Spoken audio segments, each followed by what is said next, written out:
श्री गुरु चरण कमलेभ्यो नमः। मातृपितृ चरण कमलेभ्यो नमः। मित्रों नमस्कार, मैं डॉक्टर नरोत्तम शर्मा आपके अपने YouTube channel doctor Narottam Sharma में आपका हार्दिक स्वागत करता हूं। मित्रों, आज मैं फिर होम्योपैथी के साधकों के लिए, होम्योपैथी के चाहने वालों के लिए एक और दवा लेकर उपस्थित हुआ हूं और वो है लाइसिनम, जिसको हम हाइड्रोफोबिनम भी बोलते हैं। ये लाइसिनम हाइड्रोफोबिनम ये पागल कुत्ते की लार से बनती है, सलाइवा ऑफ रैबिट डॉग से बनती है। और हेल फीलिंग्स ऑफ लाइसिनम हम स्टडी करेंगे। लाइसिनम की जो हेल फीलिंग्स हैं उनकी मेरी कोशिश है कि मैं इसके ज़रिए होम्योपैथी के सिद्धांतों और दवाओं को सामान्य जनमानस तक पहुंचा सकूं, जिससे मानव कल्याण और आरोग्य का पुनीत कार्य हो सके। मित्रों, पूर्व में बताए गए वीडियो में हमने लेग कैनाइनम के बारे में बात की थी। लेग कैनाइनम के बारे में बात की थी, जो कि कुतिया के दूध से, बिच मिल्क से बनाई जाती है। और आज हम बात करेंगे लाइसिनम की, जो रैबिट डॉग जो होता है, जो पागल कुत्ता होता है, हड़काया हुआ कुत्ता होता है, रेबीज़ के इन्फेक्शन वाला जो कुत्ता होता है, उसकी जो लार होती है उससे ये दवा बनाई जाती है। ये एनिमल किंगडम की दवा है। मित्रों, पहले हम थोड़ा लाइसिनम के पेशेंट के बारे में जान लेते हैं कि वो कैसा होता है। बाद में उसकी एबनॉर्मलिटीज़ को देखेंगे कि कहाँ कहाँ उसको तकलीफ़ होती है। मित्रों, लाइसिनम का पेशेंट होता है वो बचपन में बहुत करेजियस होता है, साहसी होता है और फियरफुल नहीं होता, डरपोक नहीं होता। उसे डर नहीं लगता किसी चीज़ का। वो बोल्ड होता है और उसका एक्शन बहुत तेज होता है। He is quick to act, फटाक से एक्शन करता है।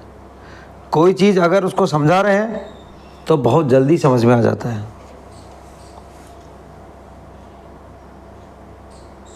कंप्रीहेंशन यानी उसकी समझ भी बहुत इजीली है।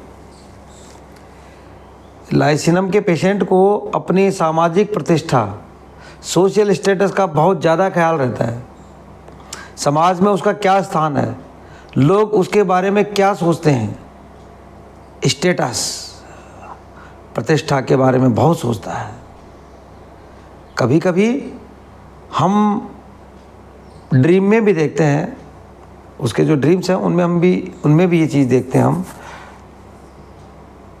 Dreams of influence people, dream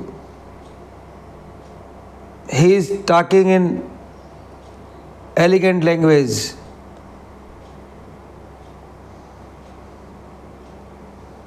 describing his quality in Latin. इसका मतलब जो उसका समाज होता है वो चाहता है कि वो उन लोगों से ऊपर उठ के काम करे, ताकि लोग उसको एप्रिशिएट करें, उसकी प्रशंसा करें। उसकी जान पहचान इन्फ्लुएंसर से यानी बड़े लोगों से हो, इन्फ्लुएंसर लोगों से हो यानी बड़े लोगों से हो। जैसे इंडिया में ब्रिटिश लोगों का राज था, तो कुछ लोग ब्रिटिश गवर्नमेंट के अंडर काम करते थे और वो ब्रिटिश की तरह इंग्लिश भाषा यूज़ करते थे। वहाँ ये अपने आप को कम्युनिटी के लोगों से सुपीरियर बनाते थे। ऐसी ही इच्छा होती है लाइसिनम की कि मैं सबसे ऊपर हूँ। वो बहुत सिंपैथेटिक होता है, सहानुभूतिपूर्ण होता है। अगर किसी को कोई तकलीफ़ है तो वो उसकी वो तकलीफ़ फील करता है। यदि किसी को तकलीफ़ है तो वो उसकी तकलीफ़ को फील करता है। जैसे किसी को चोट लग गई है या कहीं कट लग गया है, उसको टाँके लग रहे हैं, स्टिचेज लग रहे हैं, तो वो उसको फील करता है। वो इतना सिंपैथेटिक होता है। इंसान वो जानवरों की भी तकलीफ़ नहीं देख पाता और बर्दाश्त नहीं कर पाता।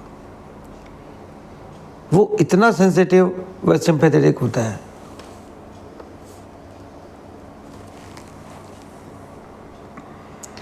लाइसिनम के पेशेंट को एक जगह रहना पसंद नहीं है। वो एनर्जेटिक होता है, उसे घूमना फिरना पसंद होता है, ट्रैवलिंग पसंद होती है और वेंडरिंग भी, यानी आवारागर्दी, भटकने वाला, वो वेंडरिंग उसको पसंद होती है। लाइसिनम के पेशेंट को कभी भी बोलिए कि चलो घूमने चलते हैं तो वो तुरंत तैयार हो जाएगा। एक जगह रहकर वो बोर हो जाता है। उसके जो सेंसरी ऑर्गन्स होते हैं वो बहुत एक्यूट होते हैं और इस एक्यूटनेस की वजह से उसमें पूर्वाभास करने की क्षमता होती है। उसमें प्रीमोनिशन की, पूर्वाभास की क्षमता होती है। Sometimes he predicts his death. उसके सेंसर इतने एक्यूट होते हैं। शाम के समय वो बहुत खुशमिजाज होता है, लेकिन रात के समय वो डल हो जाता है। ये उसकी अच्छी क्वालिटी है। कुछ बुरी भी है, कुछ बुरी बातें भी हैं इसकी। तो लाइसिनम का पेशेंट बहुत झूठ बोलता है। क्या करता है? झूठ बहुत बोलता है। वो कर्मकांडी होता है, जैसे कि बहुत पूजा करना, बलि देना, इस तरह के कर्मकांड लाइसिनम में देखे जाते हैं। ही इज़ हार्टलेस, केयरलेस, बेरहम, लापरवाह। लेकिन इसकी हार्टलेस, केयरलेस अन्य दवाओं की केयरलेस की तरह नहीं होती, बल्कि इसकी हार्टलेस, केयरलेस अलग तरीके की है। जैसे कि किसी बच्चे को गोद में लिया और खिड़की के बाहर करके उछालकर फिर उसे हाथ में पकड़ता है। It is risky, dangerous. इस तरह की केयरलेस है उसमें। लापरवाही भी देखिए कितनी खतरनाक है इसमें। इसमें किसी की जान जा सकती है, फिर भी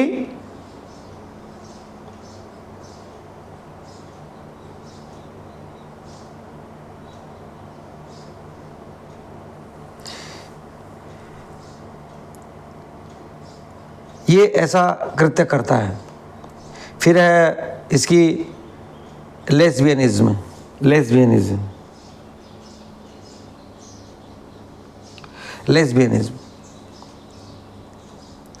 समलैंगिकता।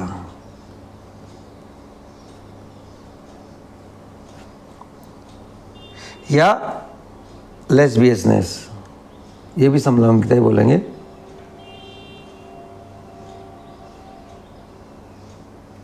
मित्रों, समलैंगिकता जो होती है वो, उसको हम क्या बोलेंगे? स्वरतिशील महिला। जब कोई महिला किसी पुरुष से आकर्षित न होकर महिला से आकर्षित होती है तो उसे लेस्बियन कहा जाता है। स्वरतिशील महिला, पुरुष से आकर्षित होकर के न होकर वो किसी महिला से आकर्षित होती है तो उसको लेस्बियन कहा जाता है। तो मित्रों, इसमें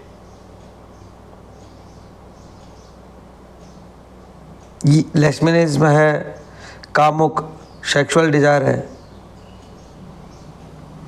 इसमें कुछ ऐसे सिम्टम्स हैं जो सिर्फ इसी दवा में मिलते हैं। लाइसिनम के पेशेंट को सेक्सुअल डिजायर बहुत हाई होती है। लाइसिनम में सिम्टम्स हैं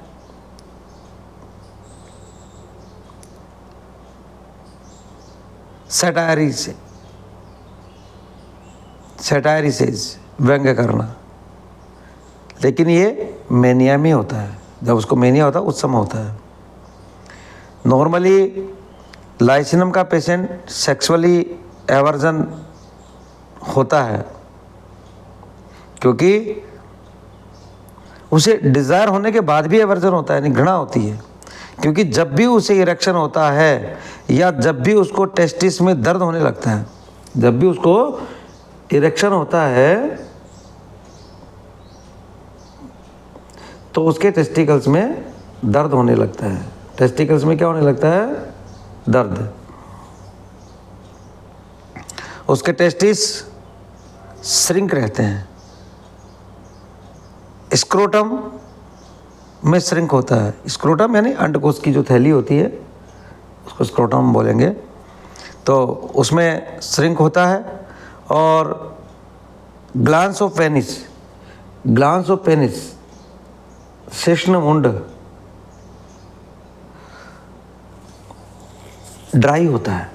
क्या होता है? ड्राई। उसमें दर्द होता है। तो इन वजह से सेक्सुअल डिज़ायर बहुत हाई होने के बावजूद भी वो इससे उसको एवर्जन होता है, इससे उसको घृणा होती है। क्योंकि डिज़ायर होती है, इरेक्शन होता है, उसको दर्द होता है, ये तकलीफ़ें आ जाती हैं उसकी।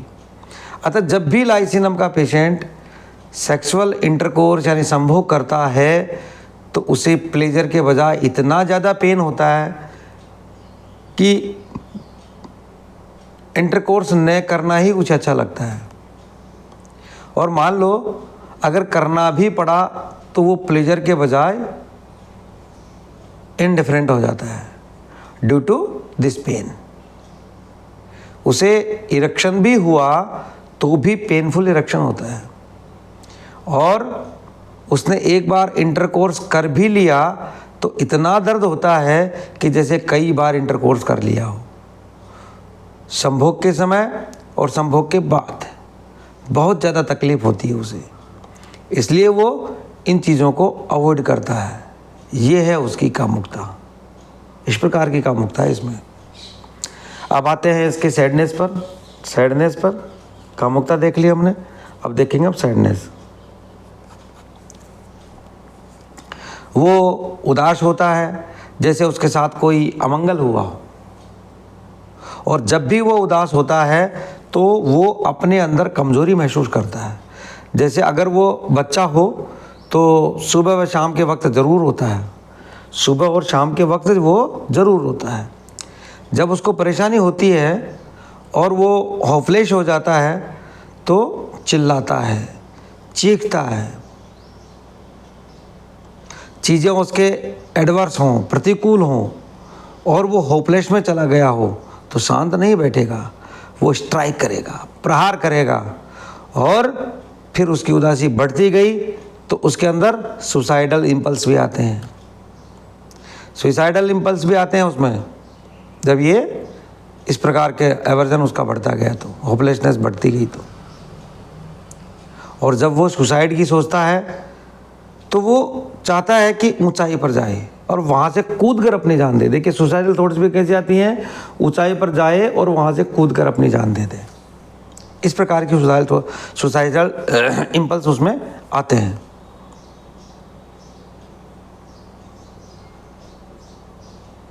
This type of suicide impulse at the time of hopelessness. ये चरित्र है लाइसिनम का, कुछ अच्छी का और कुछ बुरी। पर ये बुरी शुरू कैसे होती हैं मित्रों? पर ये बुरा चरित्र उसका शुरू कैसे होता है, अब हम उस पर आते हैं। मित्रों, लाइसिनम के पेशेंट को लगता है कि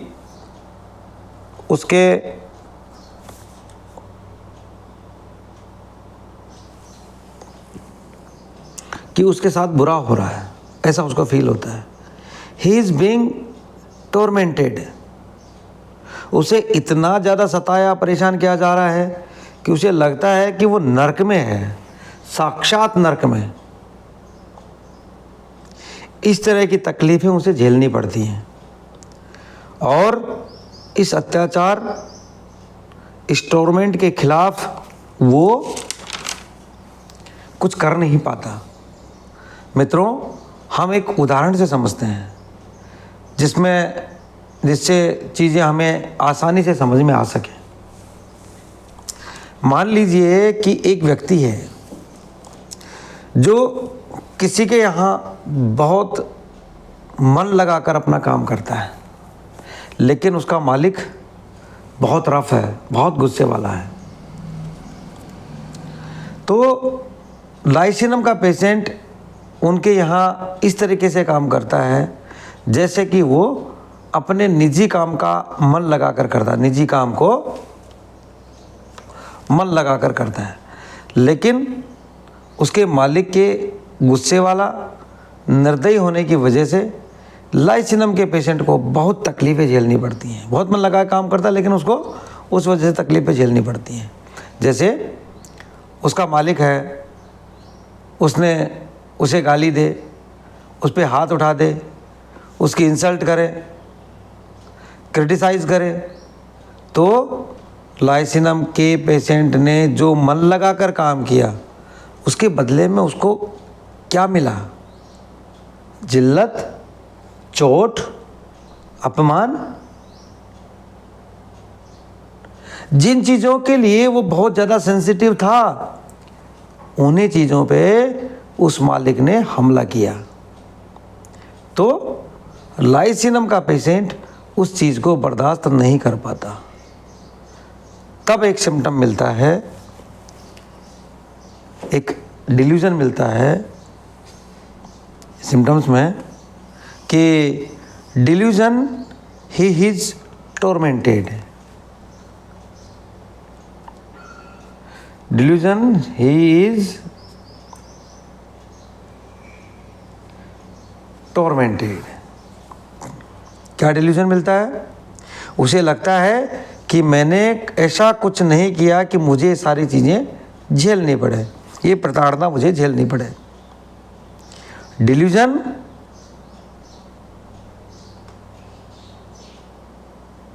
he is suffered wrong, he is suffered wrong।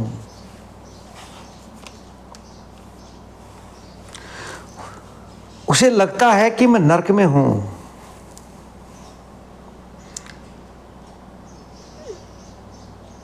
एक नरक में गए हुए व्यक्ति के साथ जो व्यवहार होता है वही व्यवहार मेरे साथ हो रहा है, उसे ऐसा लगता है। अब डिल्यूजन देखिए आप, डिल्यूजन उसका होता है ही इज इन हेल, वो नरक में है, हेल वाली फीलिंग उसको होती है। और एंड डिल्यूजन दूसरा,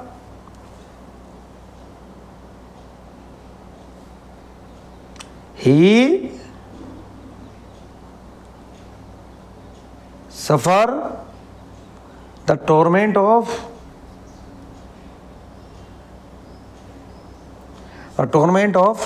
hell,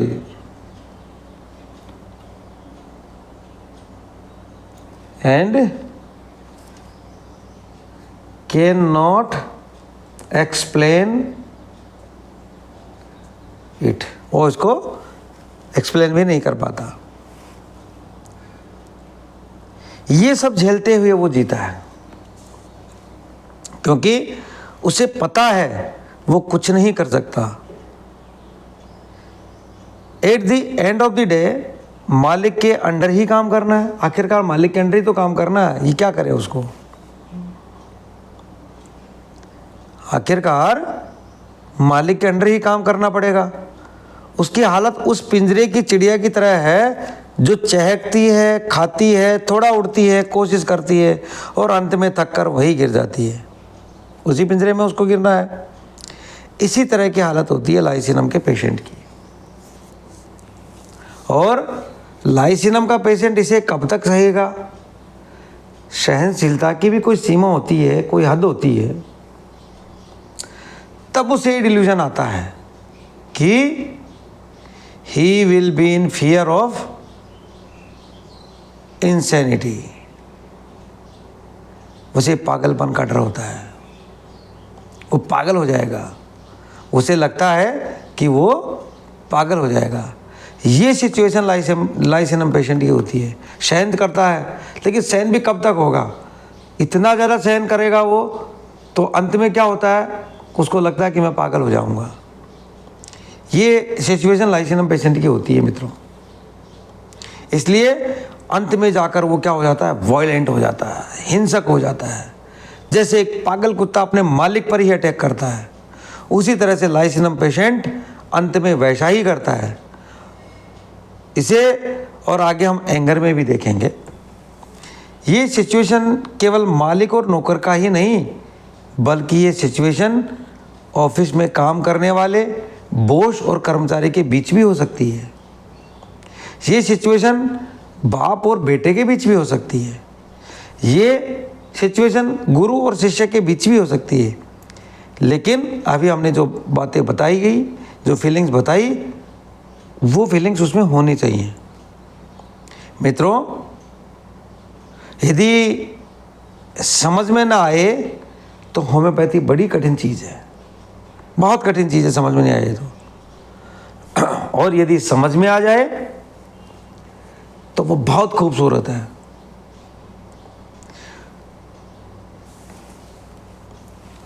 वो एक सरल पैथी है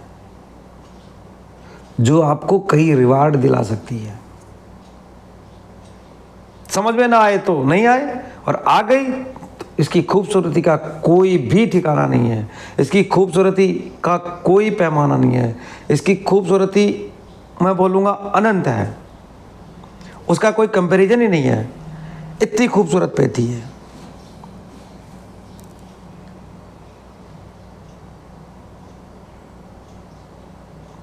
कुछ मित्रों के सुझाव आए थे कि केवल माइंड के लक्षण नहीं, अन्य लक्षण भी डिस्क्राइब किया करो। केवल माइंड के लक्षण को आप ज़्यादा लेते हैं, बाकी लक्षणों को भी लिया करो।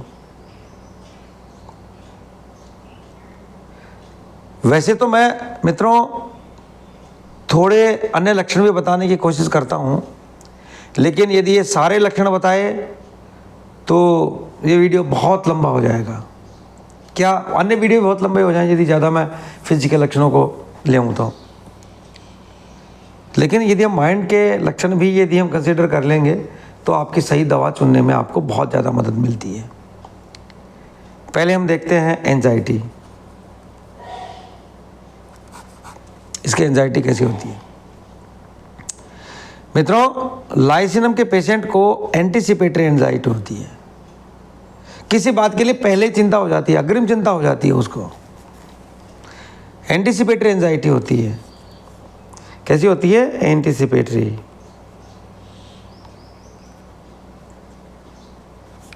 Anticipatory anxiety. अब ये एंटीसिपेटरी एंजाइटी कब पैदा होती है? खासकर लाइसिनम में। अगर लाइसिनम के पेशेंट ने कुछ काम किया और उसके मालिक ने कहा ये गलत है, उसने बेच दिया, फिर भी मालिक ने गलत बोला, फिर बेच दिया उसने, फिर मालिक ने उसको गलत बोला, तो उसका कॉन्फिडेंस कुछ दिनों बाद नीचे चला जाता है।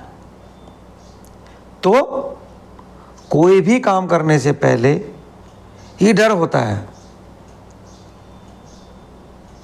This is called anticipatory fear.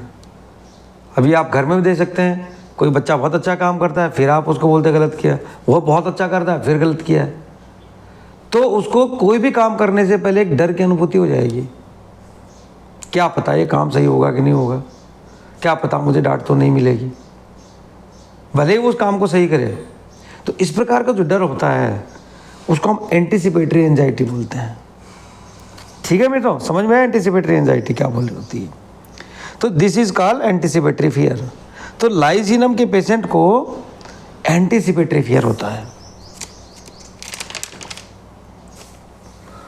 इसके सेंसेस बहुत एक्यूट होते हैं मित्रों, बहुत एक्यूट होते हैं।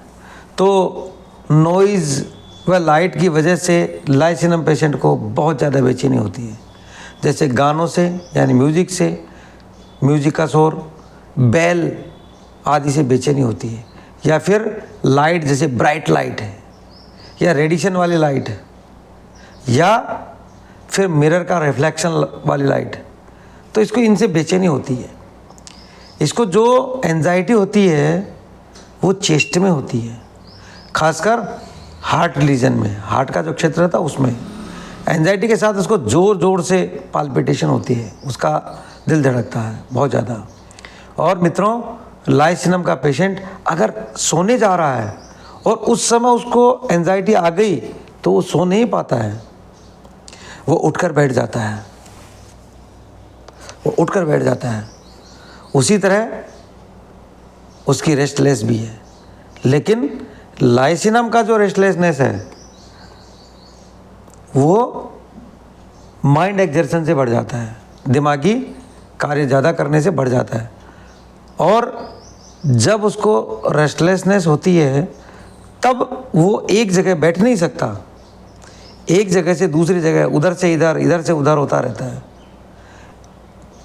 इस तरह का रेस्टलेसनेस होता है उसका। पर ये रेस्टलेसनेस बढ़ता किससे है? ये मेंटल एक्सर्शन से बढ़ता है। किससे बढ़ता है मित्रों? मेंटल एक्सर्शन से। मेंटल एक्सर्शन से। इसकी anticipatory anxiety, restlessness, mental exertion, aggravate, ये सारी चीज़ें मिलाकर उसको इरेसोल्यूट कर देती है, दुविधा में डाल देती है। वो छोटी बातों पर डिसीजन नहीं ले पाता, इरेसोल्यूट हो जाता है। लाइसिनम के पेशेंट की बेचैनी को समझते हैं मित्रों, इसकी बेचैनी को समझते हैं। समझो हम एक हेडेक को ही लेते हैं, हेडेक हो गया उसको तो वो बहुत बेचैन हो जाता है, क्योंकि उसका पेन बहुत सीवियर होता है, बहुत गंभीर होता है। तो इस समय वो बहुत बेचैन हो जाता है। अब जैसे हेडेक ही लेते हैं तो हेडेक में मेडली पेन होता है, पागल कर देने वाला दर्द होता है, सीवियर पेन होता है। तो इस समय ये बेचैन हो जाता है। उसे लगता है कि उसके सिर में कोई बोल रखा है, सिर पे कोई कैप रखा हुआ है, इतना कॉन्ट्रैक्शन फील होता है उसको। जब सोने जाता है तो उसे लगता है कि ब्लड ब्रेन की तरफ रश हुआ हो, there is congestion of blood. अब आते हैं इसके फियर पर। किस पर? फियर पर। इसको एंटीसिपेटरी फियर होता है, हमने पहले बताया। जैसे एंटीसिपेटरी एंजाइटी है वैसे ही एंटीसिपेटरी फियर है। वो डर को एंटीसिपेट करता है, पूर्व अनुमानित कर लेता है वो। सपोज जैसे वो घर में है, उसे ऐसा लगता है कि यदि मैं घर के बाहर निकलूंगा तो हो सकता है कि मेरा एक्सीडेंट हो जाए। इस तरह का एंटीसिपेटरी फियर उसको होता है। आपने महसूस किया होगा, बहुत सारे लोगों को ऐसा होता है, आपके आसपास भी महसूस किया होगा आपने। और जैसा कि मैंने बताया कि इसके सेंसेस एक्यूट होते हैं, एक्साल्टेड होते हैं, उच्च होते हैं। तो ये साउंड से या ब्राइट ऑब्जेक्ट से या पानी की आवाज़ से वो डर जाता है, क्योंकि इसमें कई तरह के फोबिया हैं, जैसे हाइड्रोफोबिया, जल संत्रास जिसको हम बोले, जलांतक, जल भीति। समझ गया कि जल का डर, कुत्ता काट लेता है तो फिर जब हाइड्रोफोबिया हो जाता है तो उसको जल से डर लगता है। यहाँ तक कि पानी की आवाज़ से भी चाहे वो पानी का वाश बेसिन, चाहे वो पानी वाश बेसिन में ही क्यों नहीं गिर रहा हो, उससे उसको डर लगता है। एगोराफोबिया, कई तरह के फोबिया होते हैं। एगोराफोबिया यानी भीड़ से डर। क्लस्ट्रोफोबिया यानी सकड़े, छोटे बंद स्थानों से अवास्तविक भय। मित्रों, लाइसीनियम के पेशेंट को जानवरों से भी बहुत डर लगता है, खासकर सांप, मकड़ी, स्पाइडर का उसे हमेशा इंजरी का डर लगा रहता है। He will receive an injury, मुझे कोई चोट लग जाएगी। मित्रों, लाइसीनियम का पेशेंट कंपनी पसंद नहीं करता, लेकिन डर के वक्त लाइसीनियम का पेशेंट चाहता है कि उसके साथ कोई रहे, उसे अकेलापन महसूस होता है। डिल्यूजन, डेजर्टेड, सुनसान होने का भय। उस समय वो चाहता है कि कोई उसके साथ रहे। उसकी ये जो दुर्गति है या दुर्गति हो रही है, तो वो बोलता है मेरे लिए प्रार्थना करो। ऐसे जताता है वो कि जैसे भगवान उसकी प्रार्थना सुन नहीं रहे हैं, तो आप मेरे लिए प्रार्थना करो, ऐसे वो जताने की कोशिश करता है। वो दूसरों से रिक्वेस्ट करता है कि प्रे फॉर मी। इतना अपनी ज़िंदगी से हताश हुआ रहता है लाइसीनियम का पेशेंट, उसे हमेशा लगता है कि लोग मुझे धोखा दे देंगे, लोग मुझे भोजन में जहर दे देंगे। वो सारी ऊटपटांग चीज़ें एक ऐसी स्टेज लाती हैं कि लाइसीनियम का पेशेंट सोचता है कि मैं पागल हो जाऊंगा। I go mad, I will lose my decision. इतना टफ जीवन जीता है। उसे लगता है कि मैं जीवन की सबसे कठिन परीक्षा दे रहा हूँ, सबसे कठिन जिंदगी जी रहा हूँ मैं। अब आते हैं इसकी इरिटेबिलिटी पे।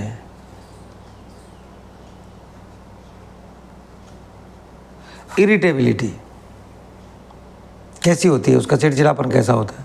देखिए मित्रों, जब उसे पेन होता है तो बहुत चिड़चिड़ा हो जाता है, या जब उसे डायरिया होता है तो वो चिड़चिड़ा हो जाता है, या फिर पानी की आवाज़ से चिड़चिड़ा हो जाता है। वो अपने आप में इतनी ज़्यादा तकलीफ झेला हुआ रहता है कि जब वो अपने घर जाता है तो अपनों से छोटों पर उसका जो दबा हुआ गुस्सा है वो बाहर निकालता है। उसके ऑफिस में या उसके मालिक ने जो एब्यूज़ किया है, वो एब्यूज़ वो अपनी फैमिली की तरफ डाइवर्ट करता है। So he become abusive towards his children and wife. उसकी जो एब्यूजिवनेस जो उसने वहाँ सहन की थी, उसको वो अपनी पत्नी या अपने बच्चों पर उतारता है अपना गुस्सा। अपनी पत्नी बच्चों को गाली देता है, उनसे रूड हो जाता है। उसका हेडेक, जैसे मैंने पहले बताया कि मैडरिंग पेन होता है, पागल कर देने वाला पेन होता है। यहाँ पर हेडेक के दौरान चिड़चिड़ेपन का कारण भी यही है कि जब वो पानी की आवाज़ सुनता है, ब्राइट ऑब्जेक्ट देखता है, तो उसका हेडेक बढ़ जाता है। मैंने डायरिया के बारे में बताया कि वो चिड़चिड़ा हो जाता है, क्योंकि ड्यूरिंग डायरिया एंड डिसेंट्री, पेचिश या जुलाब या दस्त के वक्त लाइसीनियम के पेशेंट को बहुत तेज़ मरोड़ उठता है। वो चिल्ला उठता है उस मरोड़ से, इतना ज़्यादा पेन होता है। कभी कभी तो वो अपने हाथ को अपने दांतों से काटता है, इस तरह का पेन होता है during diarrhoea. So you will see irritability during diarrhoea and headache. दस्तों के समय उसको डायरिया होता है और जब उसका हेडेक होता है, सिर दर्द होता है, उस समय उसको इरिटेबिलिटी आपको देखने को मिलेगी। लेकिन हमने देखा है कि जब उसे डर रहता है तो वो कंपनी पसंद करता है, लेकिन जब वो चिड़चिड़ा या गुस्से में होता है तो उस समय उसे अपने किसी का साथ पसंद नहीं है, किसी कंपनी पसंद नहीं होती। वो नहीं चाहता कि कोई उससे बात करे। अगर आपने कुछ पूछ भी लिया तो अपेक्षा मत करिए कि वो ठीक से जवाब देगा। बहुत शॉर्ट में जवाब देगा, रूखा जवाब देगा, रैश लैंग्वेज, कठोर भाषा में जवाब देगा, बहुत छोटे जवाब देकर निकल जाएगा, क्योंकि उसको आपसे बात करने में कोई इंटरेस्ट नहीं है। केवल डर के वक्त वो चाहता है आप साथ रहें, बाकी नहीं चाहेगा वो। उसमें चिड़चिड़ापन और गुस्सा इस कदर हावी होता है कि वो चाहता ही नहीं कि कोई उसके पास आए। लेकिन एक खास चीज़ है लाइसिनम में मित्रों, लाइसिनम जब भी गुस्सा करता है तुरंत माफ़ी मांग लेता है। एंगर अल्टरनेट विथ क्विक रिपेंडेंटेंस, पछतावा। Anger alternate with quick repentance, यानी एंगर विथ क्विक रिपेंटेंस, यानी पछतावे के साथ गुस्सा के तुरंत बाद उसको पछतावा हो जाता है। मित्रों, ये कब होता है? जब आप गुस्सा कर रहे हैं तो रिपेंटेंस, पछतावा क्यों कर रहे हैं? इसको समझेंगे ना, हम समझना पड़ेगा इस बात को। गुस्सा आया तो फिर पछतावा क्यों कर रहे हैं? आप पर इतना अत्याचार हुआ और उसको लेकर आप गुस्सा कर रहे हैं, तो पछतावा क्यों, रिपेंटेंस क्यों? क्योंकि लाइसिनम का पेशेंट अपने मालिक पर या अपने बॉस पर इतना डिपेंडेंट होता है कि वो सोचता है कि अगर मैंने इसको हर्ट कर दिया तो मैं सर्वाइव कैसे करूंगा। इसलिए वो तुरंत माफी मांग लेता है। उसका गुस्सा चरम सीमा पर भी पहुंच जाता है, क्योंकि उस समय वो दूसरों पर हमला कर देता है। Desire to cut and to tear, इतना ज़्यादा वॉयलेंस होता है। और जब उसका गुस्सा बहुत बढ़ जाता है तो वो घर के मेंबर्स पर भी एंगर उतारता है, अपना गुस्सा उतारता है। और जब पागलपन, इंसैनिटी या मैडनेस में पहुंच जाता है तो उसको इम्पल्सिव एक्ट आते हैं। कैसे एक्ट आते हैं उसको, इम्पल्स कैसे आते हैं? जैसे वो अपने बच्चे को आग में या ऊंचाई से फेंक देगा, चाहता है impulse to throw child in fire, वो आग में अपने बच्चे को फेंक दे, और थ्रो फ्रॉम हाइट, और किसी ऊंचाई से ले जाकर उसको पटक दे। ऐसा उसको इम्पल्स आता है गुस्से में। सोचिए, उसे अपने पराये का भी आभास नहीं होता उस समय। जब गुस्सा होता है उस समय कौन अपना है कौन पराया है कुछ भी उसको आभास नहीं होता। बस उसे सिर्फ एक ही चीज़ का आभास होता है कि आई हैव इट टॉर्मेंटेड, मैं सताया हुआ हूँ। केवल यही आभास होता है उसको, और कुछ भी अपने पराये का आभास नहीं होता। तो वो इतने हिंसक रूप से रिएक्ट करता है, यानी वह गुस्सा आने के समय वो ये नहीं देखता कि कौन अपना है कौन पराया है, किस पर मैं गुस्सा कर रहा हूं। इसके कॉन्सिक्वेंसेस क्या होंगे, गुस्से के बाद के प्रभाव क्या होंगे, उसको कोई मतलब नहीं होता। इसलिए मैनिया के बाद भी वो तुरंत माफ़ी मांगता है, क्योंकि उसका गुस्सा बहुत ज़्यादा होता है और वो सोचता है कि मेरी डिपेंडेंसी इन पे है तो मैं माफ़ी मांग लेता हूँ। इस तरह का नेचर होता है उसका। मित्रों, मैंने बताया था कि ये बड़ा सिंपैथेटिक होता है, दूसरों के दर्द को वो समझता है, महसूस करता है। जानवरों पर अगर अत्याचार हो रहा है तो उस अत्याचार को वो महसूस करता है, उसे रोकने की कोशिश करता है। लेकिन इस फेज में ये उल्टा हो जाता है। He become cruel towards animals, वो एकदम निर्दयी हो जाता है। जब गुस्से वाली फेज की बात कर रहा हूँ मैं, उसे थोड़ी सी भी तकलीफ नहीं होती जानवर को हर्ट करने में या जान से मारने में। लेकिन ये सारे गुस्से, ये सारा गुस्सा, चिड़चिड़ापन, इसके बाद वो माफ़ी मांगता है। बाद में नहीं, अभी तुरंत उसी समय मांगता है वो, जैसे कि वो अभी होश में नहीं था और तुरंत होश में आया है। ऐसी एक्टिविटी वो करता है। लेकिन लाइसिनम के पेशेंट का गुस्सा, चिड़चिड़ापन, एंजाइटी, ये सारी चीज़ें, कन्वर्सेशन, बातचीत, कॉन्सोलेशन, सांत्वना से कम होती हैं। मित्रों, लाइसिनम के पेशेंट को ठंडी हवा, खुली हवा और ड्रॉप ऑफ एयर पसंद नहीं है, क्योंकि इससे उसकी तकलीफ़ें बढ़ती हैं।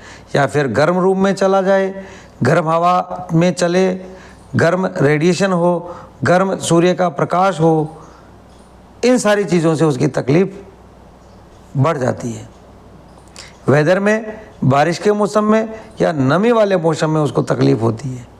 शारीरिक रूप से ये कमज़ोर होता है, इसलिए बैठकर उठते समय, झुकते समय या बैठते समय उसकी तकलीफ़ें बढ़ जाती हैं। उसकी वीकनेस बैठते समय और पेशाब करने के बाद बढ़ जाती हैं। वीकनेस ज़्यादा होने की वजह से वो मूवमेंट करना पसंद नहीं करता, क्योंकि चलता फिरता है तो उसकी तकलीफ़ें बढ़ जाती हैं। इतनी ज़्यादा कमज़ोरी आ जाती है उसमें। मित्रों, इसकी कमज़ोरी लॉस ऑफ वाइटल फ्लूइड की वजह से भी होती है। इसलिए औरतों को जब मासिक होता है उस समय फ्लूइड लॉस होता है, उस समय भी तकलीफ़ें बढ़ जाती हैं। मित्रों, मूवमेंट के अलावा यदि वो एक्सरसाइज करे तो भी तकलीफ़ें बढ़ जाती हैं।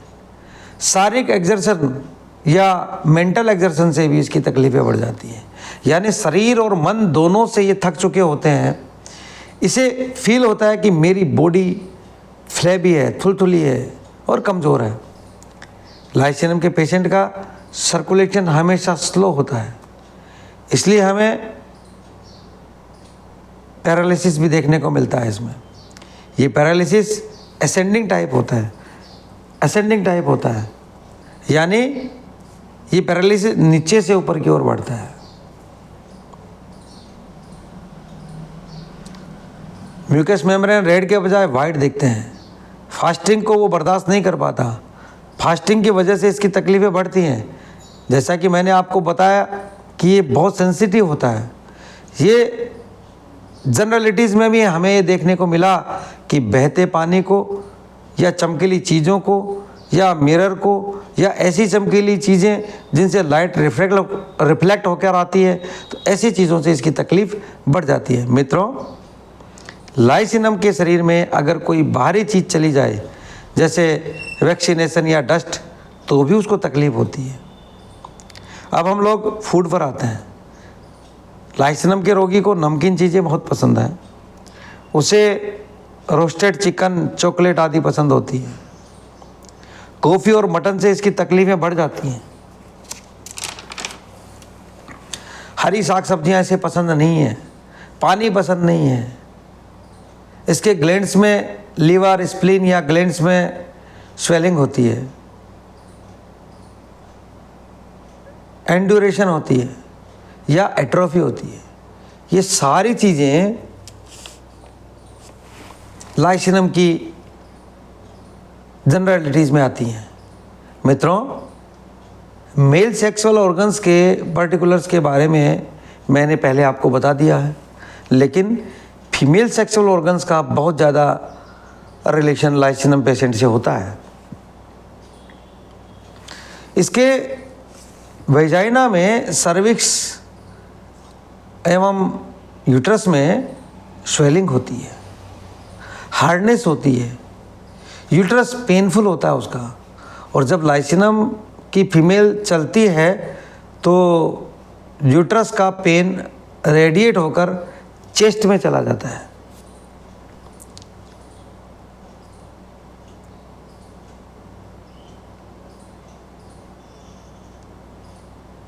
एप्थोस वेजाइना, सूजी हुई योनि होने की वजह से वो इंटरकोर्स नहीं कर पाती, बहुत ज़्यादा तकलीफ़ होती है उसे।